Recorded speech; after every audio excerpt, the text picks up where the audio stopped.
I've rewritten this a few times to make it shorter, but our history dates back to when we were kids. I'm looking for advice on what to do when I return home in 2 days, and I'm changing all of our names. I apologize for the length of this monster. Jen and I had been friends since we were kids. Our parents were lifelong friends, and we grew up together before we began dating in our teens. Hey, time for another incredible story from our space. I'm 34, male, and ghosted my fiancée, 33, female, after she asked for a temporary open relationship before her wedding, and she cheated when I said no. After a year of a long-distance relationship, we decided to stay friends and not let the pressure of our relationship control us. We remained best friends and dated others, which was strange because we knew we would regroup. It was almost expected by our families, who had more plans for us than we did when I had to move to a different city for my master's, while Jen stayed in our hometown working on our nursing degree. My boss and mentor, Paul, 44, male, was a great guy who taught me the ropes, and we became good friends. One day, when I came down from the ivory tower and wanted to talk, he explained that there was an open position. I had my master's degree and started working in my field, and when I got it, I was thrilled that Jen was in a long-term relationship with a nice guy. However, I always felt that he was exhausted of our friendship, so I understood the vibe and stepped back out of respect. In a foreign city for 2 years, and it would be advertised soon. He explained the position, and even though the pay wasn't great, all of the costs, including hotel and travel expenses, were covered. Basically, I would be based in Tokyo and would occasionally have to travel to other Asian cities for a few days. I gave it some thought, and Paul said it was a __ position, but it would be a great opportunity to prove myself and climb the ladder. I reasoned that the opportunity would allow me to save the majority of my salary and gain valuable experience. And he would suggest it to me if I wanted it. He explained that he had done something similar years prior, and it had benefited his career, so I left. The first year was terrible as I adjusted to the customs and social norms of both Japan and the other countries I would travel to for work. What surprised me was how many women were available everywhere I went. They loved foreigners and allowed me to experience the pleasures of the Orient. These weren't third-world women. The majority of them had advanced degrees, and I had made friends with benefits, and I made it clear to everyone that I wasn't interested in marriage or long-term relationships because I was only staying. Paul would come by a few times a year for vacation or to oversee some work, and I'll admit that we had some shady moments in a few towns. I ended up working for 2 more years. After a few others' contracts in the Philippines and Los Angeles ended, I returned home and made a sizable down payment on a home just outside of the city because I needed some space after living in a 37 million person city. I spent a month there, and while visiting my parents, Jen was there. She and the other guy had split up a year prior, and we began to talk more seriously even though we had always had contact over the years. We resumed dating, but I wanted to avoid having sex as much as I wanted because I was afraid of what would happen. I had gotten addicted to having different partners while in Asia, and I was trying to control that desire before Jen and I got serious. Everyone, including Jen, knew that I dated, but there were sporadic pictures of me with different women on social media, and to be honest, it kind of stung. Now, however, things start to fall apart. Jen and I slept together. She said that I was different and had never been like that before, as if I had gained a lot of experience. To put it politely, she asked me some questions, and I confessed that I did trickle truther. I didn't tell her the precise amount because, even if it was divided by 3, it was frightening, but I knew that I could be faithful to her, and the seat I had unintentionally given her that night would cause some serious problems later. Of course, our families were happy that we were together. It was always meant to be this way. After talking to her parents, I proposed. She moved in, and everything seemed wonderful, but there were a few things that made me suspicious, like when she asked if I was satisfied with her. Fast forward to December 2019, when the wedding was scheduled for June 2020. We all know how 2020 went, don't you? Christmas was wonderful, and as the new year drew near, I was sitting down to work on the computer when Jennifer's cousin Tammy, a 32-year-old woman, and I were looking through some wedding-related materials. I've known Tammy since we were young, and we were cool. Jen asked if we could talk, and Tammy entered the living room and sat on the sofa. I want to talk to Jen at the table. She tells me not to interrupt or freak out because she wants to talk about something. She then explains our differences in the bedroom and says she thinks I wouldn't be satisfied with her and eventually I would cheat on her. She doesn't want our future children and relationship to be ruined if I stray. At this point, I was thinking, great, I'm going to get dumped, but just as I was thinking that things couldn't get worse, I heard the infomercial guy in my head. But wait, there's more. She claims that I should not be concerned because I am the only man she has ever loved, and that's why none of her relationships have ended in marriage. I agree with her on that point because I felt the same way. Of course, I believe this is a joke, and she is not serious at all. This really can't be happening right now, since this was a year and a half ago. I will do my best to remember the main points she makes, which include the fact that she will only ever date strangers and never someone we know or work with. It won't happen twice, and there won't be any emotional connection. I was like, what the f? When I realized she wasn't kidding. I didn't think a heart could skip a beat and jump to the middle of my throat. I'm not angry or violent, but now that I'm yelling, I'm beginning to understand why Tammy stayed nearby. I asked, did you put her up to this? Tammy replied, she's just there to support Jen. Wow, thanks so much. Jen then said, I'm free to do as I want. Wish under the same rules, and I said no. I'm so angry now that I'm writing this. I then said, I don't want a one-night stand. I just want one person, and she said, who? I looked at Tammy, not in her eyes, and said, I want to F Tammy, to which Jen gave me a rise. Tammy wasn't expecting that, and she is a little red in the face. Now that I'm uncomfortable, Jen says, no, she is family and someone we both know, and it is gross for me to even suggest it. I'm completely in the bizarro world now. We argued for a while, and I told her that if she did this, our relationship was over. I loved her, and we could work things out together, but not this. I stormed off, grabbed my pillow, and went to the guest room. I could hear them downstairs for a little while, but I couldn't hear what they were saying. If it hadn't been an hour of conversation, it would have been a hilarious joke. I didn't sleep all night, and the following day, Jen began 2 weeks of night shifts, so at least we wouldn't be home together for. Dinner would be in the fridge for me every day with an I love you note, and she would text me often, but I kept my responses brief. On Thursday night of the following week of her night shift, I went to the computer to go over some files when I noticed an email notification on her account. It was for a hotel reservation at a reputable hotel near my office, which I know well because I frequently go with coworkers. I assume she is meant to be working, but perhaps she wants to apologize and take me out. I'm waiting for her the following morning. I was tired of worrying in my office and started browsing through some dating sites, especially profiles with no pics, but I couldn't find anything. Paul then comes in and asks if I want to go for lunch and notices that I'm a mess. He asks me how I'm doing, and I tell him that Paul is a tough man who goes his own way, but he has always supported my relationship. He suggests that we go to a hotel restaurant for lunch and get some ice cream, but he didn't know that part. I am so sick that I can't eat or even drink, and he says that I can't work like this, and that I can take as much paid and unpaid leave as I need. I told him that I couldn't be at my house any longer, that I couldn't see her, and part of me wants to think that's not true. I quickly head home, load up my car, and return to the office. Paul says that we should go stake out the hotel and wait for her to check in. I'm not a police officer or detective. I'm more like Inspector Clouseau. I was really fighting this, but I had to know, so we set up in the lounge bar. At around 6:30, Paul taps me on the shoulder, and she's at the front desk. She's not in uniform, and I want to strangle her, scream, spit, and cry. I don't know. We wait for 10 minutes after she enters the lift, and Paul and I walk to the front desk. I ask the reception to put me through the Jen blank blank room, and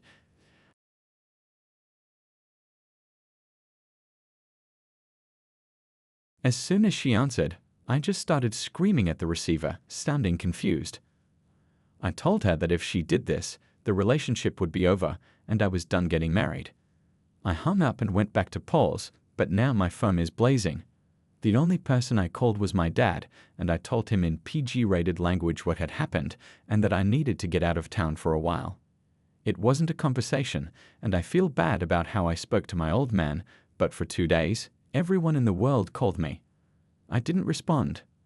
I didn't know what to do, and the only way I could describe how I felt was that I was walking around underwater when Paul mentioned some financial things I should take care of to protect myself. I wasn't even considering that the house wedding loans for the car were something we kept separate accounts for, one for the wedding and one for house-related bills, and I couldn't care less.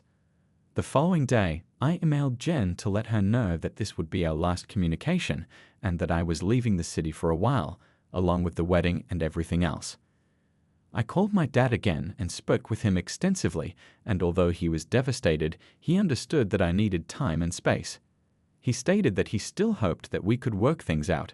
10 days later, I boarded a plane and flew to Bali. I never responded to any of her or anyone else's emails or messages, and I didn't care if she left the hotel that night or stayed. I finally arrived in Bali, and I spent the next month offline, except for my dad and work, who didn't even care if I got fired. I wish I could say that I had a wonderful time, but I was primarily just intoxicated. I felt a tremendous deal of anger, shame, and hatred about the way things transpired. I kept in contact with Paul regarding my leave, and after 3 weeks, he asked if I could run back to Tokyo to take care of some things. We talked about the new global virus, and I mentioned that I was going back to Canada to settle things there because I was hearing about possible lockdowns. I arrived in Tokyo on March 1st, and it felt wonderful to be back to work, even if it was only for a short while. Paul mentioned that I was going back to Canada, but I said, well, it's only going to be 30 or 60 days. I need some time to plan my next move. I was still in Japan for another year. I didn't really want to go home before getting vaccinated, but by this point, my house was rented out, and I was talking to family but refusing to give them any information about Jen. On September 21st, I learned that my dad had had a heart attack and was recovering but would require a triple bypass. This surgery is more serious than it was 40 years ago, but I still wanted to see him in case I knew that when I got home, it would just turn into a farce, and I wanted to thank Paul for everything he had done for me, despite my selfishness. I have no idea how I'm going to feel or think, and even though I left a lot out, any advice, tips, or insults would be greatly appreciated. I'm flying out in 4 hours and will land in about 24 hours. After landing, I went to see my dad, and he is doing well and is actually looking forward to surgery. Mama is doing well, but of course I'm asking for some concern. I spent nearly the entire first 24 hours with him, and I believe we discussed everything under the sun, but nothing serious. I didn't want to worry him, so I told him that I am here for him, using this trip to reorganize my life, close some doors, and open some new ones. On the second day, Paul and I met up at a local location near the office. Paul is already getting drunk, so we talked about my dad's work for a while. He then asked me if I had any contact with Jen, to which I replied that I didn't. He then told me that the old man, the boss, wanted to see me, but that it could wait because of my father. I told him that I might as well finish the things on my list of things this month. Meeting Jen is one of them. I went into the office for the first time in what seemed like an eternity, and a lot of faces were missing, along with a few new ones and the usual suspects. A few people nodded and greeted me as we went up to the old man's office, which I had never been to before. He gestured for us to sit down, and I had never spoken to him before. He occasionally walks the floor, but people just leave like Moses spreading the Red Sea. Good morning, gentlemen. This is a closed meeting, and anything discussed is private. The old man goes on a tirade about responsibility and dedication, and I must admit that he has some beneficial points. He looks at Paul and asks why they should keep me around. Paul responds that he does great work, that he has saved accounts and gained many new ones, and that we can't find anyone to do the job for the 20 below market salary, as if we are paying him what the f. Then, like in that scene in the Goodfellas movie, the old man wipes away a tear from his eye and tells Paul that's why he's the best VP he has. Feeling a little betrayed, the elderly man leans in and says, "Listen, kid, I know you had some issues with your woman, so let me give you some advice." He quotes a guy's name, and I'm not sure if I remember it exactly, but the main idea is that God gives women eyebrows, which they pluck out and replace with new ones. God gives a woman a face, which she paints over. God gives her breasts, for which she purchases a push-up water bra. God gives her a form, but she is still dissatisfied, so she purchases form-fitting clothing to change it. If God cannot please her, how can you? That kind of blew my mind a little. I must say, though, that when the old man looks at Paul, he says, "I can trust you to handle this properly. Your mother will kill me if I have to fire you." Then it kind of hits me, they are effing related to Paul. I walk out, and he puts his arm around me and says, "Don't worry about that. I got you covered." Am I getting fired or disciplined? No, dumbass, you're getting promoted. He then puts his arm around me and kisses me on the side of my head. You could have told me that you were a dick beforehand, but it was much funnier this way. I missed you, kid. Let's go get fed up. It's 8:30 a.m. Paul, who does that? I still have a lot to learn about living life. I don't find this guy surprising. What should I expect from someone who got all drunk before Onsaki, got into a fistfight with a monkey, and got his ass kicked as well? I might add that at the Japanese hot springs, we did wind up getting angry. We discussed work and what was going to happen, and he suggested that I should meet Jen and find closure. He said that, although we both made foolish decisions, we are good people. After that is resolved, we can discuss my career goals and where I want to go. That was a check off the list. At least I still have a job, and my dad is doing well. However, there is still a problem with Jen, which has been on my mind constantly. I unblocked her on Facebook and browsed through to get ready for what was ahead. I sent a message to the PM asking if we could get together for dinner soon. I was hoping to find a comfortable median in the gray area, but all of my plans flew out the window the moment she walked in. She looked amazing, smiled, and walked over, and my stomach was in my throat. Jen and I agreed to meet for dinner in the coming days, which will be my next update. We agreed to meet at a restaurant a few hours after she got off work. I was afraid of two things going into this. Either my anger would remain and I would act accordingly, or my love for her would remain and I would act correspondingly. We had a brief awkward embrace and I could smell my favorite perfume on her. Is she planning to fall for Bombi, or is she just playing emotional games? She didn't have any rings on her finger, not even the one I gave her. We started off by talking about my dad, and she assured me that his surgeon for the upcoming bypass was among the best. We also talked about her heavy workload during the pandemic and my experience during the Tokyo lockdown. I was really getting ready to. It seems like we were dancing around the elephant in the room for a long time before she finally looked at me and her face changed the entire conversation. After that, it's a blur, but I'll try to apologize for hurting you. Are you sorry you were caught, or are you truly sorry for how you hurt me? Crack. I can assure you that I was calm and collected on the outside, but underneath I was falling apart. I told myself that I needed this to consolidate these feelings so that I could move on. Naturally, I apologize for what it did to you, to our lives, and to our future. I threw it away because I was insecure. Did you plan it because you were insecure, or did you secretly want to punish me for the people I was with before we were engaged? Let me say that I never loved any other man in my life the way I loved you, Tim. Her ex-boyfriend cheated on me because he constantly told me that he could never match the feelings I had with you, so we broke up. I was unaware of this, and to be honest, I never felt. Unfortunately, he cheated. I never wanted you to know that I was going to sleep with another man because I thought we could move past it emotionally. You were mistaken, though, because it was probably the most painful thing I have ever gone through. I only needed you to be mine, not perfect or experienced. However, now I'm wondering if it was a real feeling or if it was a projection of our family's desired outcome or the fantasy we anticipated. We were in a nice, medium-sized restaurant with only a few tables occupied when things became emotional, so Jen excused herself and went to the toilet to gather herself. Paul joined us for some support, as some of you mentioned, and positioned himself strategically in the closed-off lounge. I looked over to get some encouragement or a thumbs up, and he was having a very animated conversation with two extremely attractive women, laughing with hand gestures the entire time.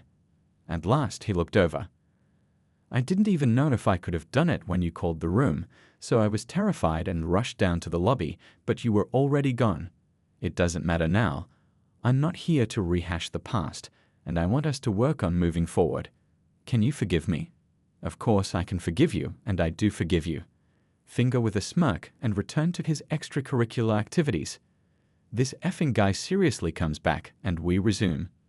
I was going through a cycle of emotions from love to anger to regret, and part of me wanted to yell at her and another part of me wanted to take her home and forget this never happened. For the past few weeks, I've been watching these Reddit videos on YouTube to get ready for this conversation, and seeing these men punishing themselves for what their significant others had done has caused far more harm than the actual cheating.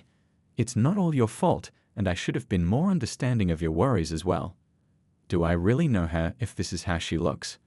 Her mind is the same as everyone else's, so I heartened myself. Can you remember when we were kids walking home from the park and that vicious dog came up to us? I instinctively got in front of you to protect you and save you. Don't be that simpy. I start looking at her with the old man's words running through my head, painted face, painted nails, and a form-fitting dress. The owner called the dog, and it took off in a matter of seconds, but when you're 9 years old, that's pretty scary. All these years later, when I stood in front of you, loving you and protecting you from whatever came at us, you stuck a knife in my back, just like the frog in the scorpion. This statement really hit her like a bolt, and she lowered her head and started crying a little. I wasn't done though because I needed to get it approved. I'm sorry. She takes out the ring box and slides it across the table to me. I leave it there because I don't want this and I'm angry with you. I think I want to be sitting here with my heart leaping out of my throat and you crying. By now, I want to play with our baby at home. I can't recall anything I said, but she started crying and holding her hands in her face for the next few minutes.